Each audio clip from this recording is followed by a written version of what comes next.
Welcome. Good afternoon. Welcome to your July 20th Monday Power Hour meeting. Katelyn, Harley, and Claire. We're talking about GTA stats and worldwide news and what's happening in the economy and with sports. Senate to tell us what's happening in sports. Is that why Susan's dressed up today? Oh, thanks. That's cute. You should almost come on the camera and show us your outfit. Well, that's a good. Does that mean everything's done now? Unfortunate. Where's your trophy? Well, I gave it to Christina for Bill. She won, technically. We'll come bring it back. Bring it back. Hey, Christine, for what? He's like, for what? For what? Bring it back? It's a Spaniard. Oh, Just to like pull. To celebrate. But I would like to show his art that No, he created. not really. Cool. I think we should show. Still on colors. Still fun colors. After, you got that. Thank you. I will be back. Okay, show the camera. Wow. Claire made this with his 3D printer.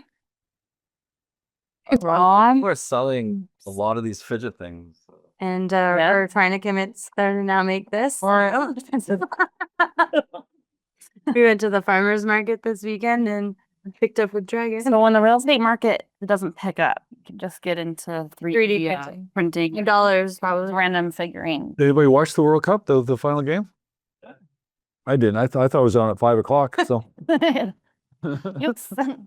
nothing really happened until it's kind of. I think the games that had in between were with all those African countries and stuff. I think they were more exciting than that last night. That was pretty dead, right? Yeah.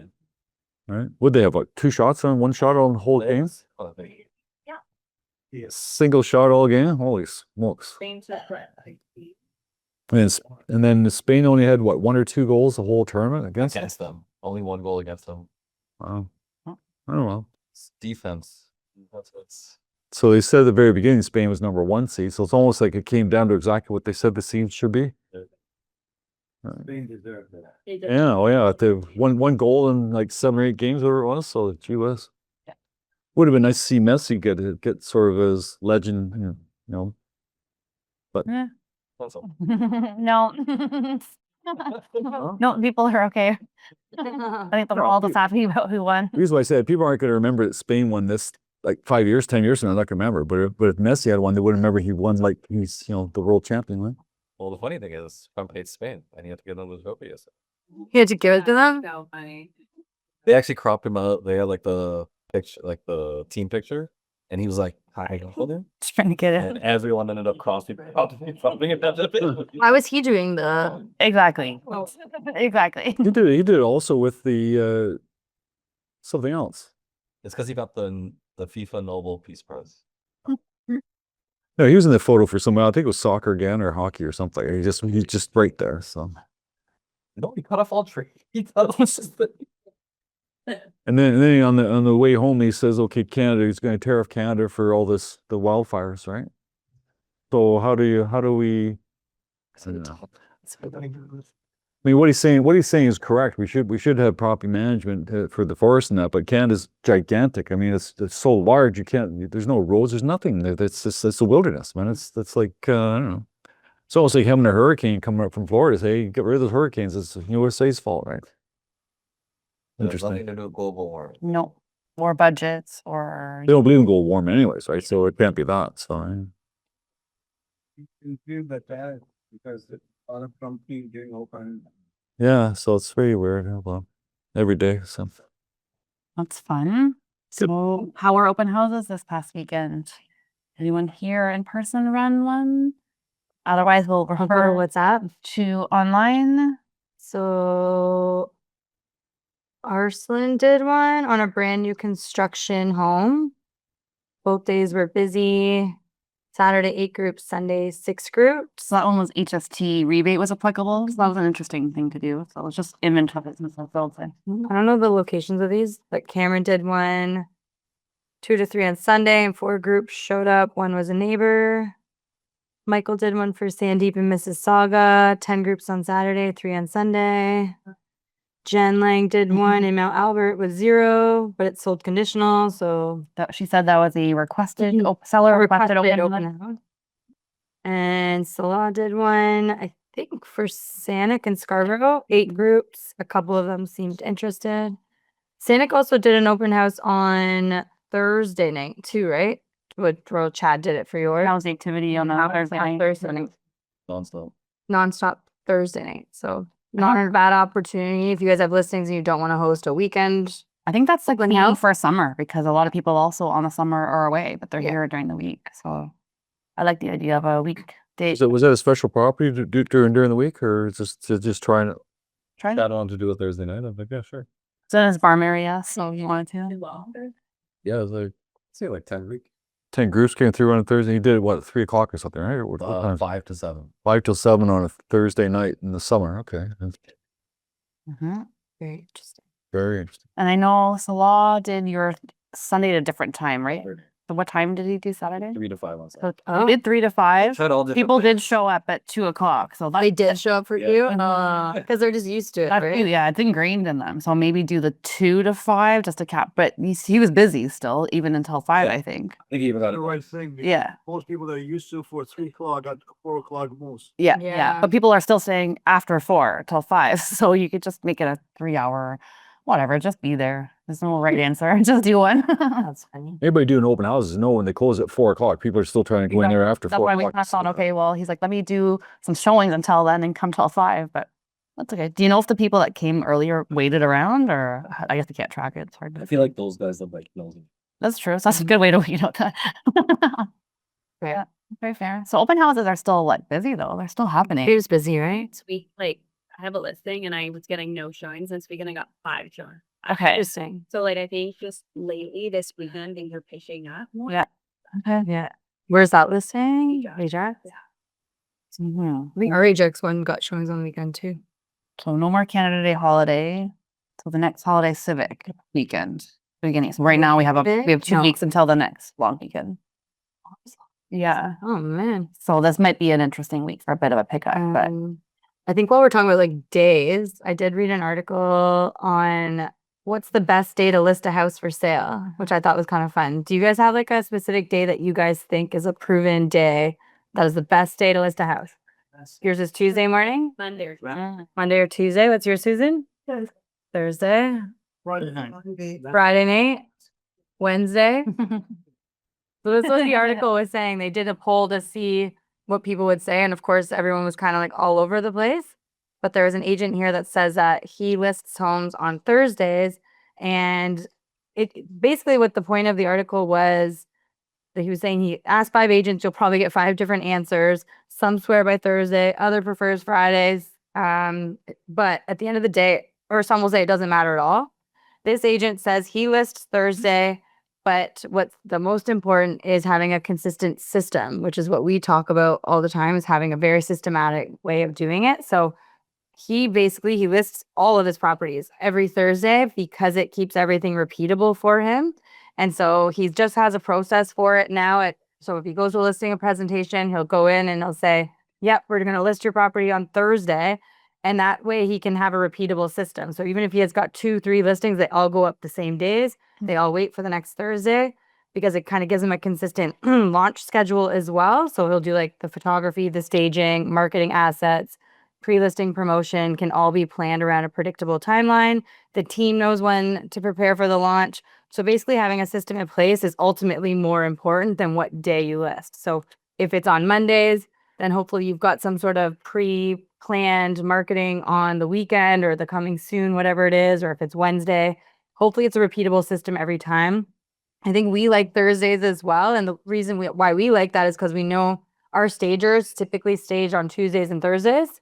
So we know that we can get a cleaner in on Monday, have it staged on Tuesday, photos on Tuesday, have a gap day Wednesday, go live Thursday, open houses get set up. So there's a consistent schedule every single time. So it just keeps your weeks on a more scheduled basis than basically going by what the seller wants. So if they want it on a Tuesday or Wednesday, you can just say, I always list my properties on Thursdays. I don't know if there's like a strict rule on which houses sell the best on what day, but I think it just matters if you guys have a consistent schedule on what you do. But even just from a lot of these guys, everyone seems to have much different schedules. A lot chose Thursday, but at the end of the day, having that system in place is what's going to keep your business consistent. So if you guys ever get asked that question from a seller, what's the best day? Probably not a good idea to say, what do you want? Or doesn't really matter. I always think it's good to have like a straight answer. Say we always list Thursday so that we can do things da da da da da. And then it's just repeatable for you guys too. And it keeps it consistent. So I also tell people like before 8 a.m. now. It's before 8. If early birds are like looking, they can see it. Like I feel like if you like listed it, which I've never done, but like at 4 p.m., like it would get lost. yeah, I don't know like the science behind it, but I feel like if you do list at a certain time in the evening, it might miss a day 0 on the prospect search for the buyers. So yeah, if you can do Thursday mornings, I think that's why for us it's good when you do Monday cleaning, staging Tuesday, and photography Tuesday. You know you're gonna have the photos probably Wednesday, but it gives you some time to get everything, paperwork, all that stuff done. So then you can pre-plan it to have Thursday morning and then you're ready to go. And for the open house, I guess it's even better because if you're like opening on the first Saturday, people are like, oh, it's only been listed for 2 days. And they'll- Yeah. So it gets that traction going and getting it ready for the open house. So if you guys have never thought about it, I like Thursdays, but Tuesdays is fine as long as you guys do. I think having the same day for every listing is just makes your life a lot easier. Or actually, then the buyer's agent, they also start looking for the property for this. Yeah, they were saying there's something about signs between. Yeah, right. They're saying Thursday, Fridays, most people are checking their emails, getting ready for the weekend. So when they're looking at houses, sometimes they may want to do showings on the weekends. But if they see it on Monday, Tuesday, Wednesday, maybe they like forget it. But then Thursday, it's kind of fresh in their brain, getting ready for planning their weekend of showings. So just an idea for you guys. I thought it was a cool little article. Yep. No, that makes sense. Having a system is key. Closing now shouldn't be on Friday. Mondays are Fridays. Like Yeah, we don't like for That's closing actually a days good either. question too. Like, what's the worst day to close? Which would be Fridays. Typically, you don't, especially Fridays of a long weekend. So if something does go wrong, the lawyers are closed Saturday, Sunday. So yes, you're right. Actually, we usually try to keep closings away from Fridays. Thursday, So- so you can keep the Friday off, move in it. Or Fair. on the week- As long as everything goes correct, the lawyers can fix something that goes wrong on the Friday, get them moved in. But They're not going to yeah. always In our time, Yeah. the lawyers, they had to go to the registry office to register. And sometimes they used to get stuck in the traffic.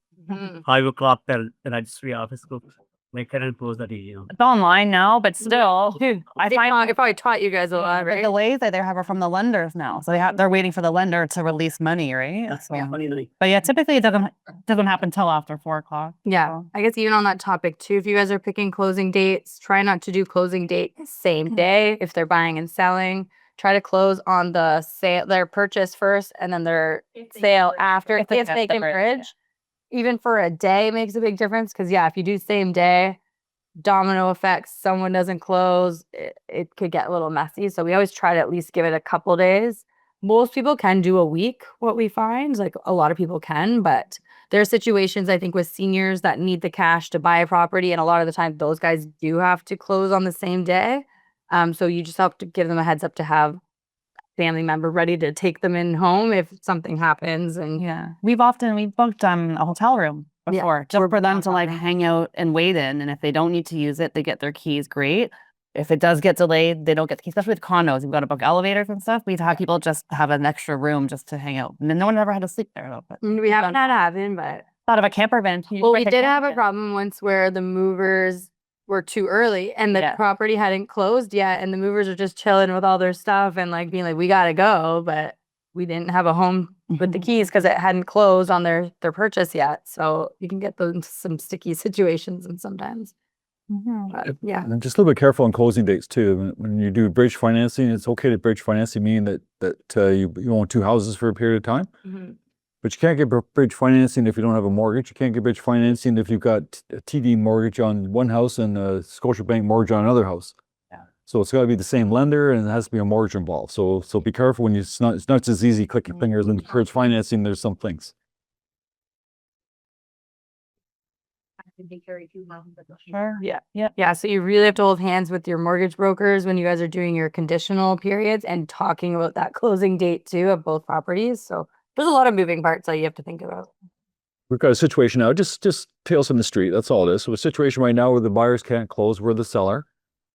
Our sellers bought a property and the buyer can't close. So now we're stuck, right? So what we did is we extended the buyer's closing by 30 days so they can get their act together, which means we need a bridge for our purchase for 30 days. Mm. So that's how we overcame. I think, bro. I don't know if we overcame or not. That's supposed to happen last week, right? Yeah, Looking at closing Nelson was here. last week and they have the extension now, I believe. So do you think the things work out the way we hoped it would? I wonder. Sometimes no news is good news, No but news that's is good news. Anyways, but again, it doesn't work if they have different lenders or there's no mortgage.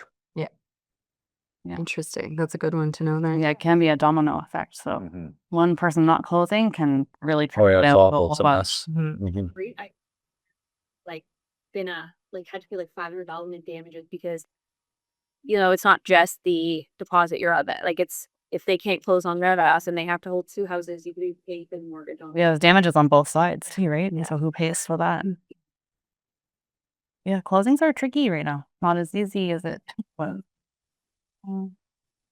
What are stats doing? Stats, okay, so as of the 19th of July, is that right? Yeah, so 27, almost 28,000 active listings, 16,000 are condos, or sorry, freeholds, 11,000 are condos. Vacancy is still about 32%, about 40% of condos are vacant right now. Sales themselves, unfortunately, they're down 9% from July of last year. Freeholds are down 7%, condos are down 12%. Sales over asking, about 17% of all properties. 19% of freeholds are going for over asking, 12% of condos. That's getting less and less as the weeks go by. So what's the suggestion today? So I'm telling people, and Nelson, you probably doing the same thing. I'm telling agents maybe don't underprice it right now. Price it near what you want. Or are we also seeing a trend in pricing slightly under, but not like the low, crazy low that we used to do? Buyers don't like that anymore. Yeah, so the buyers are getting tuned in, and what's going on right now is the buyers think it's a buyer's market. So if you're trying to get $1 million for a property and you're asking $799 with an offer date, hoping you get it back to $1 million, you're going to get offers for $799. This is what's going on today. And you go to the buyer's agent and say, did you do CMA? Did you do this? And the buyer's agent says to you, don't you know it's a buyer's market? Right? And where'd you come up with the price? My buyer's price. That's what they want. You want it or don't want it. So there's no comparables, right? Yeah. So you find that, Nelson? Do you see that, or? Yeah, you also look at what's going on in the area and how much inventory there is that comes into play as well. Right? Okay, so you have to know the area, so on and so forth. What's going on? So it's strategic, but again, it doesn't happen every time, so you got to be careful with that, right? Daily, about $175 units per day. Months of inventory, about 5.1, although condominiums are 6.4, fields are 4.5. If we go with this projection, we're going to come in about 5,400 sales. And last March we had 6,000 sales. That's about a 10% drop. Yeah. I don't know if it's going to pick up or not. I'm reading Korea just reduced their predictions because they were thinking we were across Canada going to be about 1% higher than last year. Now they reduced it to 1% down from 1% last year. down. I think By the end of the year. H did one this year. I haven't read it, but they changed their prediction on the Mhm. pricing too. Yeah, so I'm reading July, August, full summer market. It's going to be quiet with a bit of a pickup again September, September. October after Labor Day is what they're predicting. I think everyone's waiting now until lift. Leases, 16,000 active leases, 7,500 freeholds, almost 9,000 condos vacant, about 47%. So leases themselves it's obviously half the meeting vacant anyways, right? Leases are actually down 9% from last year and down 6% from June. So I don't know, it's kind of a bit of a holding pattern. It's not. I want to say that we're starting to see things pick up a little bit there for the buyers. Definitely from the spring, January, February, March wasn't fun at all. No. So we're starting to get back to, but we're still not 100%, but it's still okay. Yeah. Yeah, so Korea said they're representing or they rechanged their forecast to being 1% down by the end of the year, but with a pickup. And they're saying the rates aren't going anywhere, so that's good. But people that they're predicting that the first-time buyers that have been waiting finally will come out now because prices have held steady. I think HPI for the first time didn't decrease in June. So that's like you're saying to your stabilization point, I think things have stabilized a little. So maybe the first-time home buyers will come back as prices still come down, but maybe they stabilize for 1 month. We'll see. So the good news is that the inventory is increasing. So you got buyers out there, so you've got more choice, right? So that's good. And prices dropped. right? So prices dropped and inventory is up and sales are up for June. So it's actually good news for buyers. I think It's very I think the market's going to change. Now last week, actually this morning as well, last week the Bank of Canada decided to keep the rates the same, 2.25. And the reason why they did that is because it wasn't, they didn't want to increase it because it's inflationary, but they thought it was okay. And also this morning, they came out with the CPI, the cost of living, and it went down to 2.8% from 3.1. So it went to the same number from May. So May was 2.8, then went to 3.1 or 2, whatever it was, and then it's back down to 2.8. The reason why is because oil keeps on going up and down, up and down. Like they don't, is it a war or no war? War or no war? So, is it oil high and oil low? You don't know, right? So it's so much confusion going out there, but they're consistent. So that's encouraging. We're hoping to get the 2.8 down to 2%, but that's not going to happen until the war gets figured out and oil and so on and so forth. So, Yeah, that's why but it's still good news. it is good news. And I think the uncertainty is starting to go away now because people are getting used to this pattern. So the only thing that's going to change it is something else political comes back again and shakes everything up. So if nothing happens, then we'll be okay. Because even prices, it was the first month of June that HPI did not decline since January 2025. So that goes back to your point that maybe prices won't start decreasing even more, that they've hit their kind of point and now people will come out. So there's some certainty in the world. Prices have stabilized, the rates have stabilized, so there's a little bit more certainty. So maybe a tiny bit more confidence. But I'm still reading, and even Korea says the same thing. Summer's going to be a little bit quiet until Labor Day. Summer's almost over. And it's rude. Well, I'm not going to take that long. Yeah, I'm predicting a good fall. So you have to just take what you can right now. The summertime.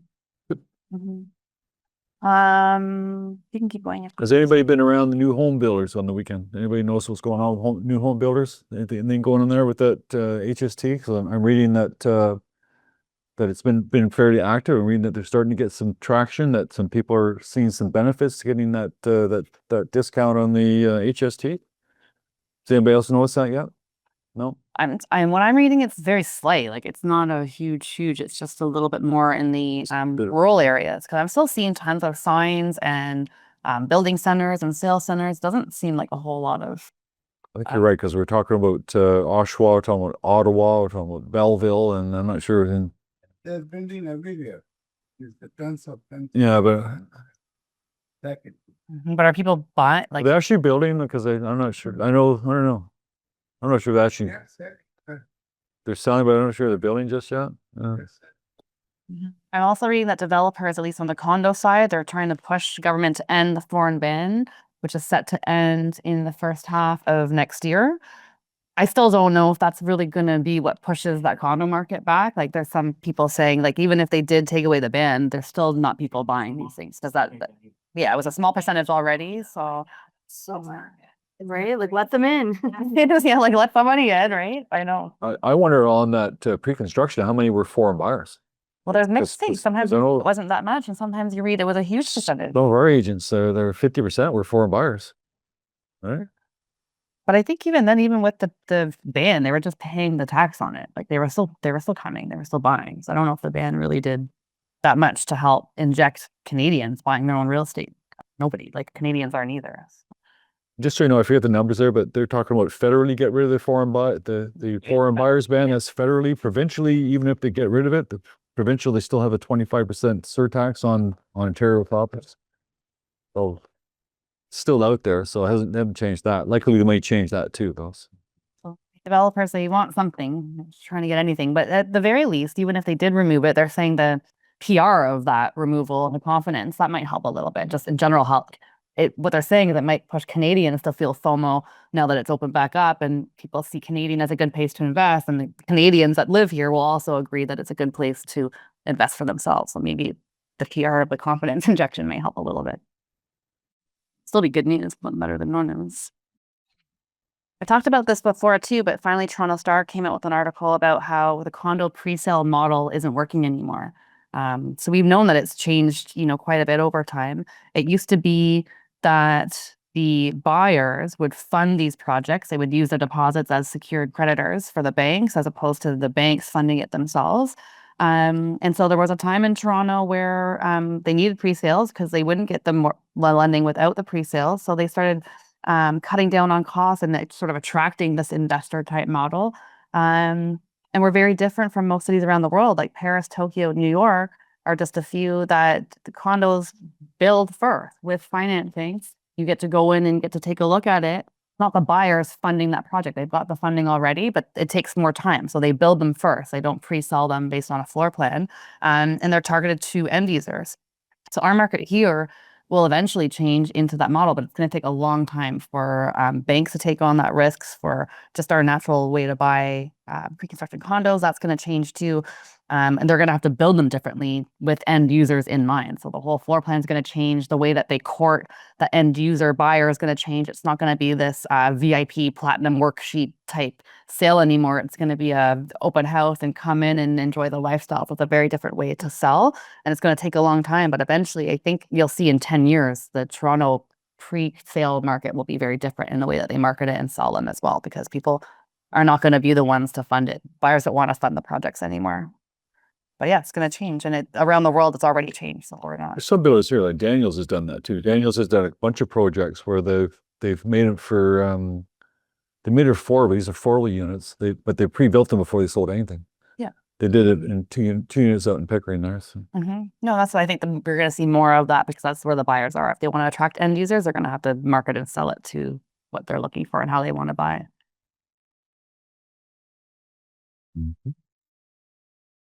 You keep piggybacking if you have stuff. Going back to the pre-construction, so the federal government and the provincial government, I guess, have decided to come in there and they're going to help to try to, they call it a bailout. I call it a bailout. In the news media, everybody calls it a bailout except for the government. And they're going to buy these pre-construction units. So they're going to buy 2,200 pre-construction units that are sitting there vacant, and something like 500, I think it's 25%, have to be for low income. For these, they're going to buy these 2,200 units. They're going to convert them to rentals, and 25% of those are going to be low income rentals. So and low income will be based on 30% of their income, or something. But the average income isn't more than 30% of their income. But in any case, what they're talking about here is that how do you feel about that? How's some guy that already bought, people bought in this building already for $1,100 a square foot. These guys come in there and buy this surplus inventory for $800 a square foot, and then they rent it out as well for whatever they're going to rent it out for, even less. I mean, how do you feel about the current owners? The current owners feel they're getting ripped off? Yeah, they are. I can see it on Reddit. They're really right. I mean, all of a sudden the value of the property is the property worth $1,100 a square foot, or is it $800 a square foot on the resale? Right. So I think there's a problem here. I think they're bailing out the wrong people. I think that we're supposed to be a free, the free economy. Let the public buy for $800 a square foot. Why these guys buying for $800 a square foot? Yeah. And they could sell 2,200 easily without having to go without having the government money. Just price $800 and away they go. And there's 2 factors. One are the people that bought these closed on them, even with the appraisal, had to pay the extra money. Now they own these things without any equity. They're losing money from day zero. Then you have people that couldn't close and were fined and lost their deposits and are getting fined for damages. And now they're paying both those situations are awful. That's right. So the guy buys the unit 2100, 2121 unit number, right? Couldn't close. So they take his 20% deposit, then they sue them for 20% reduction in the price. Meanwhile, they sell the thing to somebody else for the full price. So they got their full money. This poor guy's paying the difference. That's not okay.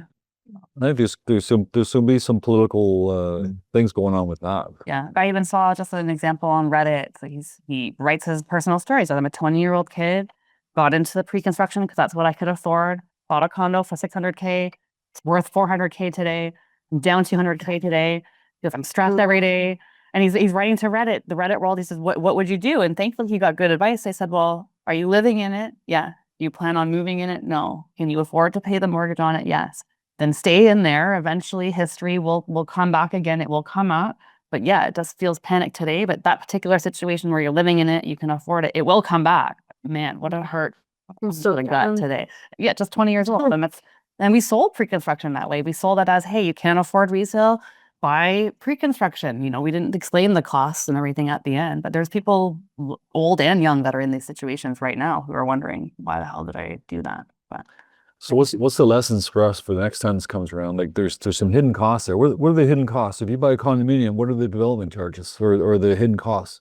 a lot. It's like 20 grand or 30 grand, or it depends on the building, right? It's quite a bit. Even with the capped levies and duties, it's still a lot. $42,000, and then Yeah. not even if it's capped, the development fees are capped. But we're not talking about development. We're talking about all the other extra stuff that's in the agreement. And how many investors took their agreement to a lawyer and get legal advice? None. Right? You almost didn't have time. That time was like hot VIP worksheet platinum. Like it was like no time to think. Right. Well, I'm not going to close anyways. What do we care about closing costs? Yeah, exactly. I'm gonna flip it, right? It's true. Mhm. They're charging, you mean, development charges now? Yeah. Yeah. What they do, they charge development fees, and the cap means that the development fees are today. But if the city of Toronto or somebody decides that they're going to increase it by the time it gets built, then you're subject to the increase, and that was what they capped. They capped the increase, but it still had the development charges. It was just the increase itself was being capped. It was just a small portion of what the fees included. Now the builders, they had an app on it, then top building. Yeah. Called Katelyn Operation. Sorry. Caitlin and I.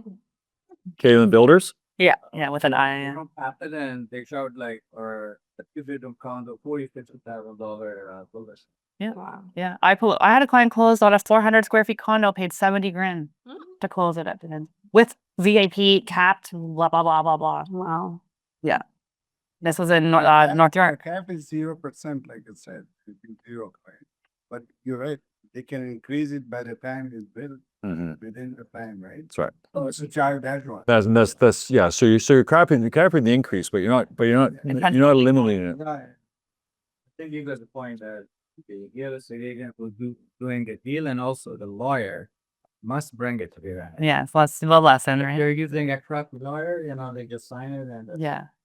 Yeah. Yeah, the favorite question we get is, I need a lawyer recommendation, but a cost-effective one. I need a lawyer, but a cheap one. So we get that a lot. No. Right? I used to get that all the time, eh? Yeah, we still do. I used to get it all the time. So it's come to me and said, you know the name of a good lawyer? I said, my lawyer's pretty good. Yeah, my lawyer's good. Great. What's he charge? It's, I don't know, $400 an hour. No. I mean a good lawyer. Oh, you mean a cheap lawyer? Let's rephrase your question. Yeah. You don't want a good lawyer. You want a cheap lawyer. Love another lesson. Did it lesson. You have no idea what's going to happen. I mean, you did know, because when I came in 2017 and everyone wanted pre-con, you were not into it. You'd already been there and you said, have fun. And now here we are. We had fun. No, a lot of people made a lot of money. It's like a pyramid scheme, Yeah. right? A lot of people made a lot of money when they came into the very beginning there, but at the end there, No, and then it just really crashed and just took off. Yeah. but And that's the as soon as you receive the agreement, you then have to check out the lawyer. They can upload it to ChatGPT. No, yeah. But take one. Okay, the development chart and so on, and they will just get it their upside. Yeah. yeah, ChatGPT didn't exist back 4 years That's ago. what I'm saying. That's the thing now, though. Now, Yeah, it's got imagine tools that, and yeah. buttons and- I'm saying. Like you said, it's some people need a lawyer, right? So for example, let's say Yeah. that- But I do think people are going to get back into pre-construction because of the new HST stuff, and eventually they're going to need something to buy. There's not going to be enough at the other side, so it will come back. So when 2029, 2030 comes, we'll all be prepped, prepped and scared and ready for anything. And unfortunately, some agents that when the deals don't close, agents have to return their commission too, and that's a surprise for some agents too. So Yeah. even though it's black and white right on the commission agreements, right? Mhm. Fun. There's another trend happening right now. This is sort of US based stat, but it's very similar in Canada. And somebody, this is Danielle Thought, she posted a quote on X saying, the largest generation in history needs to sell the most expensive houses in history to the most indebted generation in history. What could go wrong? Is that true? Like prices are at an all-time high. Baby boomers, I think they're saying in the US, they represent 42% of home buyers right now. And they're saying that eventually that's called the Great Transfer. They're calling it the silver tsunami of real estate wealth. It's set to happen in the 2030s. It's already been starting now. And it's some people are using it as a potential solution to the current affordability crisis, that they're saying all these houses are going to come to the market eventually, and the younger generation are the ones that are going to want to buy these houses. Problem is, some of these houses are humongous. They're large. They're more than what the generation needs necessarily. They're also decades old, so they need renovations. They need upgrading. They're often in areas where young people don't necessarily want to live. Like, these are not necessarily like urban sort of commutable areas. These are, suburban areas where necessarily we don't have jobs. So the type of product that's going to come to the market isn't necessarily what young people are going to need, but it is going to come to the market. Apparently, their baby boomers right now are holding between 18 trillion, 19 trillion in housing value across the US. This is US stats. But like I said, not all these homes are equally valuable.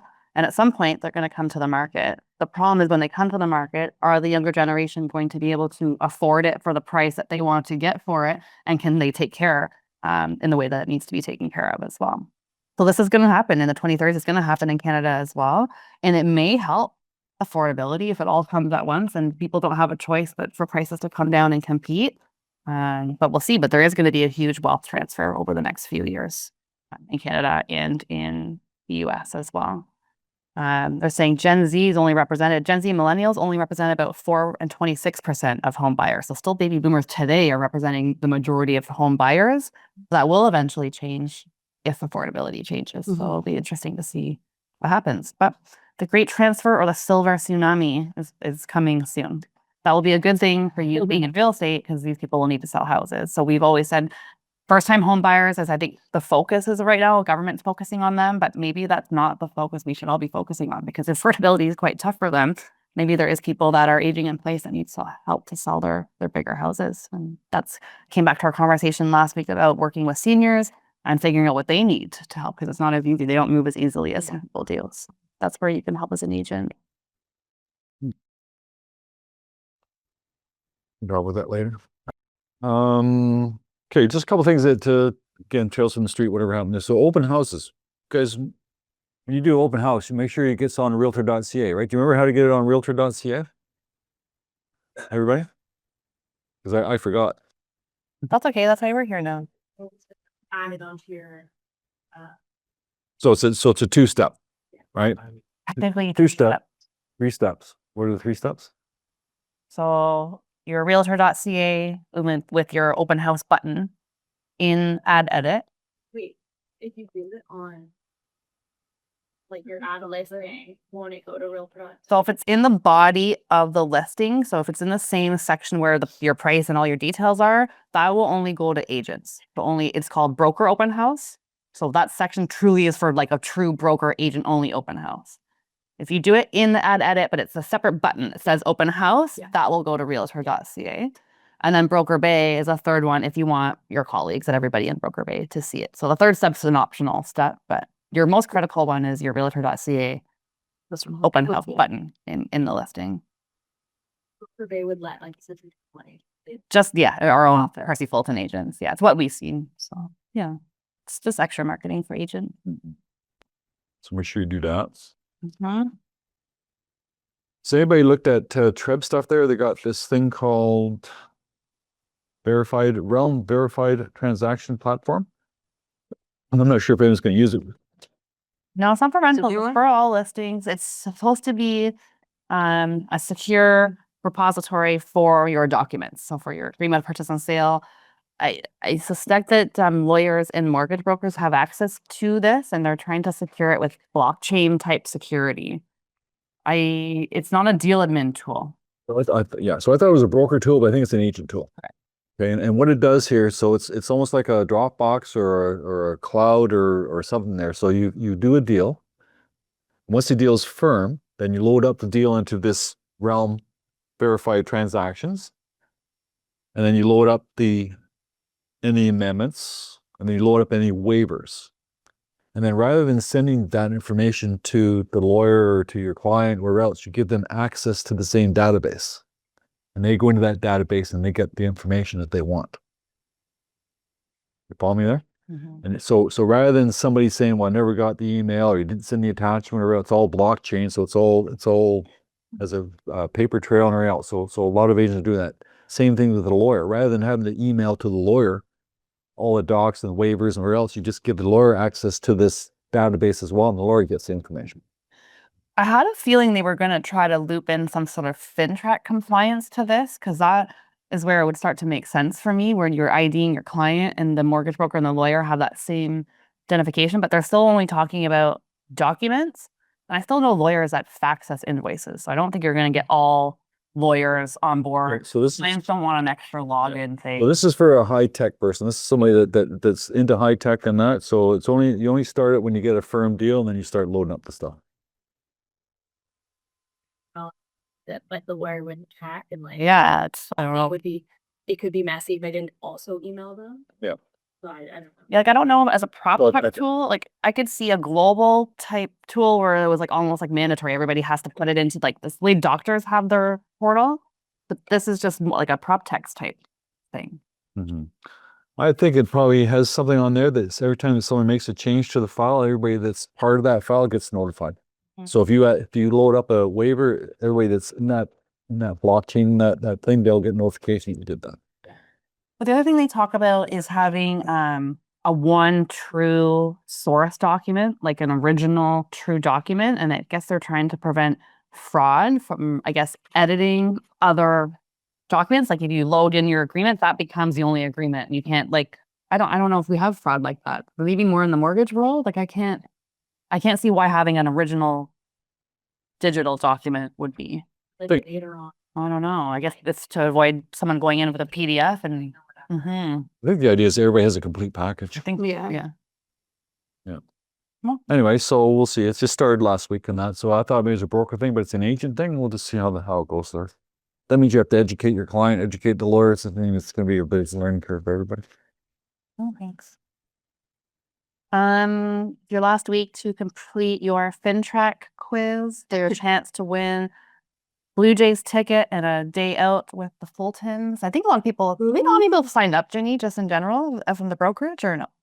For the Jays. For the Jays game? Like, I don't know if they tell us. Yes, I just know our list. Yeah, I don't know. I think there's other people coming. But anyways, you have one more week to do a FinTrack quiz. You get entered into the draw no matter what. You don't have to pass it. And it's an open book that you can look in AI to get the answers if you need to. I didn't say you couldn't. I'm not a university. Like, you have access to AI. It's an open book. It's an open book. You definitely should try to get good on it. We'll do the draw on our next Monday meeting. So we'll draw up their ticket. Otherwise, they're $175. For a Blue Jays thing? For In this particular, like, it's Well, like in the with day, the- it's like you get $25. you get a jersey and a $25 ticket. And the Jays are expensive this year. Yeah, jersey too, aren't you? Yeah, a jersey or a hat if you went last year. Yeah. Well, it'll be free if you do your FinTrack. Yes. You should still come anyways, even if you don't win on Monday. It's fun. And then your RECO insurance is also due August 14th. That's everybody. So even if you're in your own 2-year renewal cycle, that's your own renewal. This is for your insurance. Everybody that has a RECO license. $500. $500 by August. It's different than TREB. So I know some people get confused. TREB is in December. That's for your board member MLS access. RECO is your main licensor and your insurance holder. Mm-hmm. You guys got a notification from Korea and Treb. If you signed in today, be careful for some phishing information. People are sending you spam emails about leads at realtor.ca. Be careful with those. Yeah. And like maybe this is from. Yeah, but that's a nod. Yeah. Yeah, so this one looked legit. They're getting very creative now. This one looked like it came from realtor.ca. I think it did come from realtor.ca. Looks like it's a lead that wants to see the property and they have a legit Gmail address and a name, but there's nothing legit about it. They want to go into your computer and they want to start grabbing information from your computer. And just so you know, realtor.ca does not give out leads. Any leads that come into realtor.ca goes to the listing agent.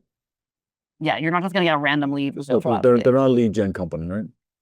Yeah, not true. But the spams are getting very real right now. You sent me one recently. We What was got that? one in our from Instagram. Oh, that was a weird one. Did you guys get an Instagram one saying like, I thought you guys would be a great match, but don't tell them. It was like a secret matchmaking thing. They're a buyer. I don't know. There was something weird. It was like, click here, but don't tell anyone. Like, I think it was Isabel that sent it. The legit one will say, click here for your invoice, payments due, That one looked pretty legit.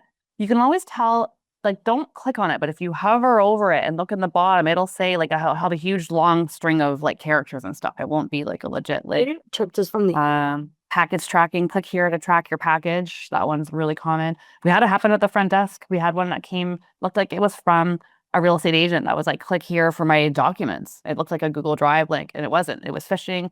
They got on the computer. You could see it remote connecting right away. We don't have any information there, so there's nothing that they could get. We caught it pretty quickly, but it's very quick. They try to get access. I guess they're looking for banking information or anything that they could use. You guys actually looked at the screen and saw somebody Yeah. pushing buttons on the screen. Yeah. And we like restarted the computer. They turned it back on. We eventually unplugged it altogether and we were able to clear it. But that just came from a click of a link, like click here to open something just by accident. It looked real. So be very careful. Yeah. CEC had an article here on real estate agents and photographs and AI. And what they're saying here is there should be some kind of rule, and there isn't, about AI and AI altered photographs. So I'm not sure if you guys are doing that. Are you guys doing any AI staging or AI photography or AI stuff like that? So you have to go in there and say that this is AI generated.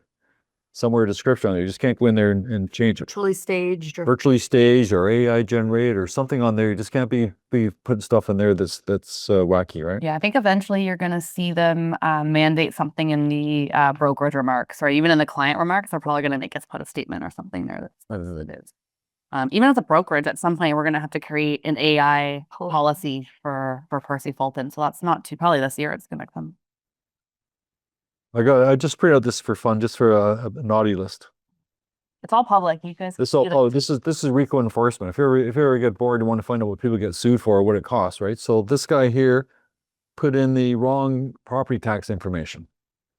And that happens from time to time where you just get like half a month and you put a half a month's tax on there and it's supposed to be full month, so you put 5,000 instead of 10,000. So when you're doing stuff, you got to sit back and look at what you're doing and see if this makes sense. Does it make sense that this property has a $5,000 tax on it, or should it be 10? Be aware. GeoWarehouse will tell you as well nowadays, right? But you have to, think about it. GeoWarehouse is human too, right? So you look at it, does this make sense, right? So this guy here got fined $8,000 for not checking. Wow. That's a big one, right? Yeah. This one here, this is $6,500 fine for attempting to go to a showing before the showing time. We talked about this a couple weeks ago. So at 11 o'clock, well, it's only 9:30. I'll just knock on the door and see if I can get early. Probably $6,500 fine. I don't know the whole. They attempted to enter early. Said without the that- seller's consent or authorization. So maybe they got him on camera or something. Yeah, no. Yeah, that's the way. Ask for permission. Yeah. This person here, I don't know. This is a hard one here. They should have asked permission. This person, some people want to do a religious ceremony. They want to bless the house before they move in, right? We've had that before. The buyers have a certain day. So before they- there's no reason why if you want to do that, just hey, my buyers want to bless the house before we come in. It This does- is just talk to them, right? But this guy here did it anyways. $6,000 fine. It rolled up. Why is that wrong? He might have done fire or something. Need permission, and some people leave little things behind. Like don't they leave little Sometimes. fun little like messages, little fits and things.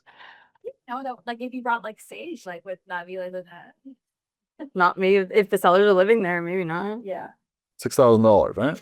How do they even come up with a fine for that one? That's That's interesting. wild. This guy here, unsupervised access during a home inspection. So this person here sent the home inspector without him being there. That still happens a I lot. don't twice to one of our agents on $7,500 fine.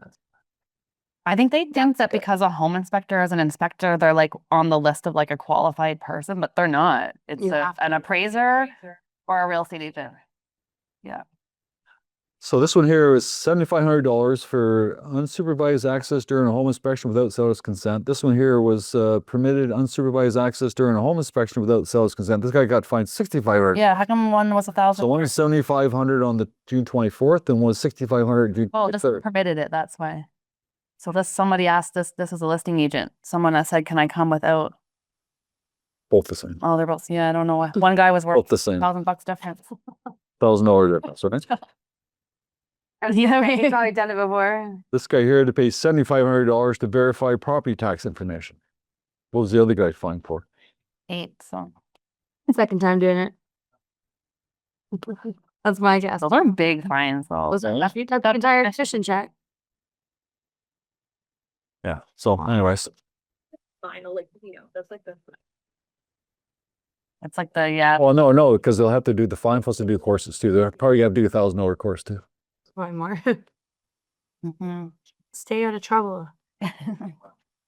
Yeah. I've never had. So when you book half-hour appointments, I mean, talking to somebody last week there, they had like 8 appointments booked there, half-hour appointments there. If you're just late, if somebody showed, the buyer doesn't show up or the tenant doesn't show up, and they're late, and then what do? You have to phone and you have to change that time. Yeah, I've never gotten so many more calls, texts, hey, I'm gonna be early, or I'm running 5 minutes late. Like, people are trying to be openly communicative, which is good, but I feel bad. Like, that's so unnecessary. I think tell your seller clients to leave like big windows for this. Like, I would prep them. Tell them to leave. People will be earlier. early. Yeah, don't just let them leave for that time. Like, I would prep your seller.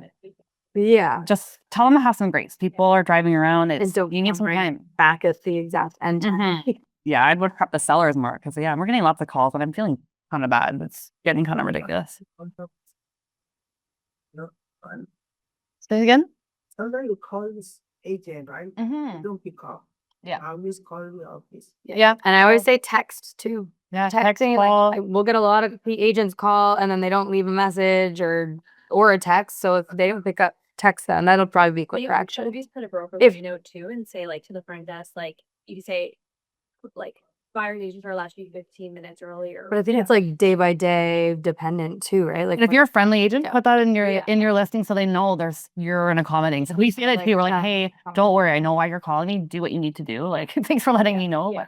But yeah. I think during your listing presentation, you have to say these things too. Yeah. During listing presentations, oh, by the way, somebody's going to book an appointment and not show up. Somebody's going to book an appointment and be late. Somebody's going to book an appointment and be early. someone's gonna leave the doors Oh, unlocked. so don't, Someone's gonna you open know, your drawers, your fridge, your everything. someone's going to leave the lights on. Someone's going to forget to unlock the back door. I mean, these things always happen. So And don't. then say if it happens, let me know. But then it's not a surprise when it does. Yeah. Yeah, you have to prep them. It's not the end of the world, right? Communication is key. But it's not the end. It's not worth. It's not.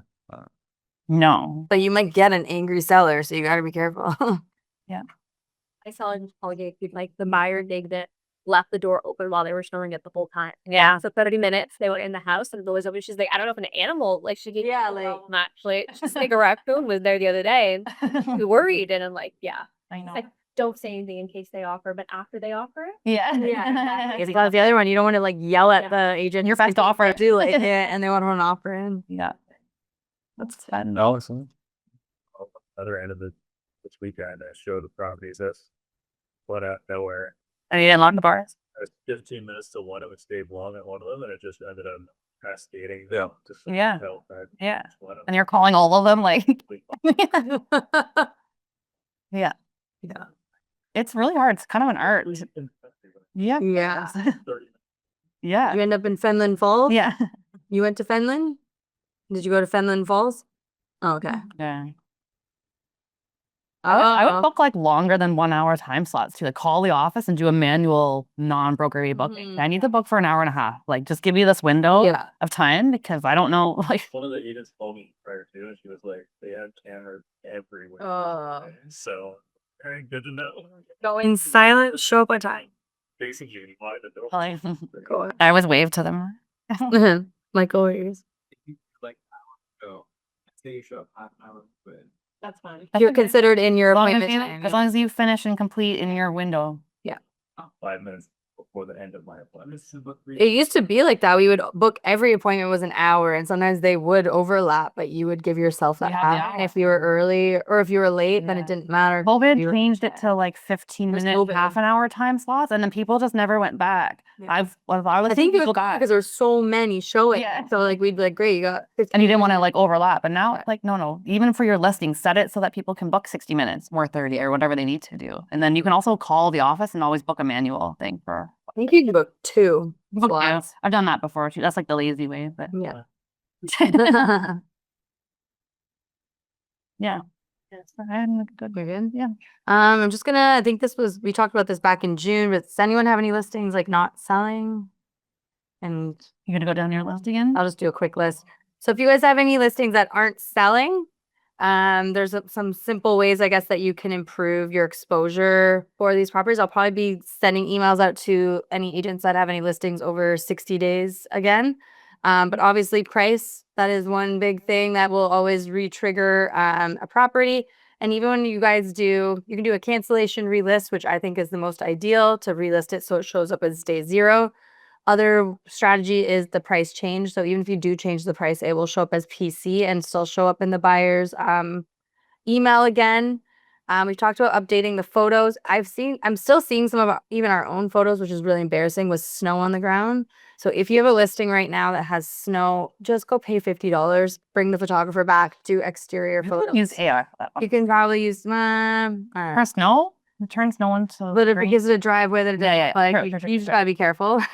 But yeah, updating the photos, especially the exterior, even just changing the order of the photos. If you've got a condo, maybe get rid of the building and put the living room, or if you've got a nice kitchen in a house, maybe put that as the cover photo, but do something that kind of triggers a change at least. Change the listing description. Review the listing search criteria, the property type. I think we saw one last week. Someone had property type and they put it as a linked home.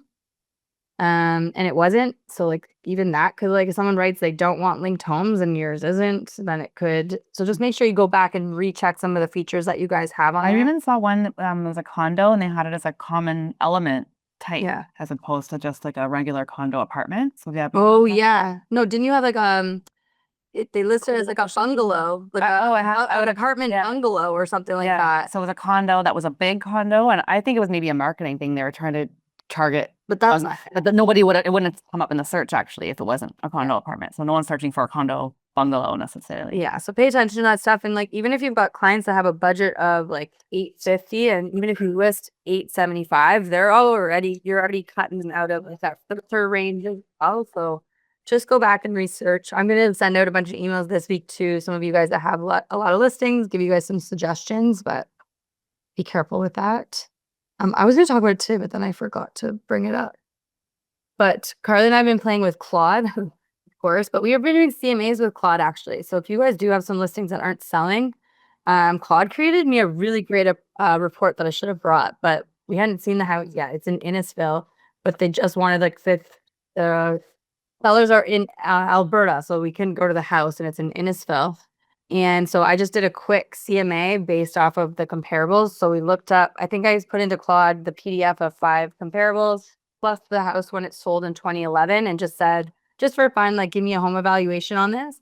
And it whipped up a really great CMA. And it was even like, it knew I hadn't seen the property, but it was like, if the basement has been updated, it may be worth about this. If they've done any kitchen updates, it'll be this. If it's the exact same as when they bought it, it will be this range. So it gave me like a $100,000 range, but then it gave me 3 alternatives. So if they had it updated from what I couldn't see or whatever it was, it gave me the range in that range, what it was worth. And then it gave a suggested list price too. And I was thinking AI is kind of weird with pricing, but it actually was pretty dead on to what I was thinking it was worth, like $750. But if you go to Claude, it created like a really great 2-page report. It wrote when they bought it. It had really great descriptions on it. Carly's used it a couple times. The process I do is, so it has all of our brand guidelines already. So we've already trained Claude to know what our colors are, what our voice is, how we talk to our clients. Then I loaded the Geo warehouse of the subject property. So the full GeoRes with all the details, gave it the square footage. And then when you give it comparables, you want to do a print to PDF of the old school broker sheet. So you want to make sure all the details are there. It can't just be a link. It can't read a link. Yeah. And I'll say this PDF is for active available. This PDF is for comparables that I think are directly related. And I might even give it like a broader range. And this Geo warehouse of the house too. Not even just the Okay. just the comp, the realm add PDF, and then I send it that. Oh, the broker sheet, right? The broker sheet. Yeah. Yeah. So that has all the information. Now Claude naturally likes to give you a per square foot. Yeah. And we don't necessarily track all of our houses as a per square foot. So you have to train it a little bit too on how you like to evaluate your property. So I'll say, for this one, I don't want to look at per square foot. It's not a condo. I want to look at the bedrooms, the lot size, and I tell it what I want it to compare, but it'll produce really nice tables that compares everything. So you might give your client the link for your visuals to see photos, but maybe your analytical people just want to see a table. What's the address? What did it sell for? What's the lot size? And it does produce it really nice. And you can customize it. So I didn't just print it and take it to my client. We customize it. I said, no way I'm giving my client that range. They'll kill me. Yeah, you have to You like did one good though before. too, because it was like it was a checklist for you. Yeah, Because it was like, separate. okay, if you go in and the floors are the original floors, it'll probably be worth about this. But if it does have the updated floors, it may be worth this. So it almost gave you a walkthrough Yeah. checklist as well as a listing agent to Mhm. check off some things that may not have been considered in that evaluation, but Yeah. to watch out for, like age of roofs and all that. Yeah, So because oftentimes we'll have a range in mind when we go, but then we'll go see it. It looks a little different. So then I had a checklist to say, okay, if it like this, add this to it. And so then I went back to my Claude, gave it the information it didn't have, and then it produced a listing proposal. I love That's it. where- that was so cool. Yeah, and in that way, our listing presentations are changing in the way that we do them because we're almost adapting case by case a little bit to Yeah. the house. So even though we have our structure and what the presentation looks like and what we say, the final product of what that client gets is going to be different client. So an estate sale with 5 estate trustees on it got a different listing proposal than our other client did. And that's changing because of AI. So that's becoming more fluid and adapting more than it ever has. Claire would say, have your templates and have your systems. And we do, but I'm finding now with AI and You really gotta depending on the customize. client, depending on who you're up against, it's a bit of an art. I find myself adapting more than I used to. So if you guys are trying to make your CMAs better, maybe we'll do a session on it because I actually really think it's a really cool tool. Do you have more before I go into events? I don't know if I would do this last or second last. Last. Okay. I'll go. Okay, so tomorrow, Richard Robbins is doing a webinar. I believe I sent it out to you guys, but it's the 2026 Mid-Year Canadian Market Report live. I doubt is it Richard? Yeah. Okay, it'll be Richard. I'll send it out today, but it's happening tomorrow at 1 p.m. It's a free event, so it's your mid-year review. And then on Wednesday, I sent out an email. We're doing a lunch and learn here at Scarborough. There's a lawyer coming in from Toronto, and he's going to be going over common mistakes they're seeing realtors do on the agreement of purchase and sale. He's going to talk about title insurance, what lawyers actually are doing behind the scenes, and just like a little bit of information on what's going on in the background for you, which I think is really important. My best friend just bought a house, and I went to the lawyer's office with her just to kind of even refresh myself on it. So you got to sit down, see what the lawyers say, what papers they get to sign and all of that. So it is a nice little refresher just to see what lawyers are doing, especially if you don't really know what their role is. So it's going to be happening Wednesday at 11. And then after the session, we'll do a lunch. So That's a really good idea. So, What? maybe an agent should go with their buyer and sit down with the lawyer and see what the lawyer tells them. That's a really good idea. yeah, so I got to like see her email that she brought the check with her, saw what the lawyers handed her. And then even as an agent, I was like trying to see if there was any pointers. I was like, did you sign this? But she was a single girl, so I got to like go with her, just kind of be a friend for her. So that was really fun. So I think they're going to talk a lot about that kind of at our session. If you haven't reserved a seat, please do. I've got about 15 of you guys that have signed up. So if 30 of you show up, I'm not going to have enough food for you. So just let me know if you guys are showing up, but it's going to happen here at 11. What else we got? August 19th, we're going to do another lunch and learn at the Ajax office. I'll give you more info on that, but it's going to be on probate sales with another lawyer. September 10th, we've got Endure. Vitus Mortgages is hosting their third conference. It is free in Ajax. They're having someone come from Ryan Serhant's team. I think his name's Ryan Coyne, and Sherry Cooper. She's an economist. And then he usually has a few other speakers happening, and I think a lunch and networking and all that. So if you guys want to go, it's a free event. I'll probably send an email about that, or there's a QR code for those that are here. September 27th is the Jays game. So we just talked briefly about that. So if you guys want to come meet C21 agents, come network with them. People are flying in across Canada to come and network and refer because there's no conference. No conference this year, right? It was in March, so next year a conference will resume September in Halifax. But it's a good referral opportunity. It's very close for you guys. Yeah, it's on a Sunday, so people, if you're working, you can come. I think it's at 1 or 3 o'clock. The game is, so it's just a Sunday afternoon activity. And I think that's all my events so far. We had a good golf day. Thanks yeah, for those that came out last week. In the air quality, we certainly I'm so sorry, guys. Fultons do not cancel, I guess. I know some people thought we were, but no. We had lunch. That's okay. Yeah. No, it's nice. So thanks so much for coming out to that. Yeah, I'm trying to put CMA for a lady, a seller, and the condo was built in 1976. But the picture is not coming up. I used the PIN number, but there's no MLS number. I couldn't find it. It's like, Oh, like on the subject property, you're looking for information, or are you trying to look for information on the subject property? no, I'm trying to use CMA. Okay. Yeah, Yeah. or right. Mm-hmm. But you can either use the MLS number or use the PIN number. Put this no PIN, MLS number. If it has it been listed before? Probably not. Yeah, That's why. we have to use the area. It's not that particular one. Yes, you may not be able to have a subject property on your CMA, and you might just have to go purely. Oh, based on okay. here. Don't, Are would you you, talking about on Hub 21 to load your subject property? Yeah, I see. yeah, just no subject property. pretty so, much. so when you go to Realm and you search for sold listings, it only goes back 2 years. You have to do that slider and slide it back to No, 1976. talking about in the Realm CMA template, there's a subject property. She wants to use an MLS subject property. I think you have to manually load it in. We got to manually add or it. just have no subject. Yeah, the history is too long for it to pull automatically. As long as you go back to 1970 on that slider. Still might not be there though. Okay, we can take a look. I think you may have to do it manually, but we can take a look at it. Yeah. Okay. The 76 is too long. I don't think anything is 76. So. We'll have to do a manual. Whatever the unit number for the condo is, let's say 1011, you can go for 1111. Yeah, that's true. Get close. Yeah. Plant, you can take it. It's unloaded. Yeah. It's unloaded. I made this shit. I thought you could take this same information. Just for information. Yeah. We'll show you. Yeah. Okay. You want to let us? Those old buildings, usually like column 11s, the units are all similar, right? Yeah.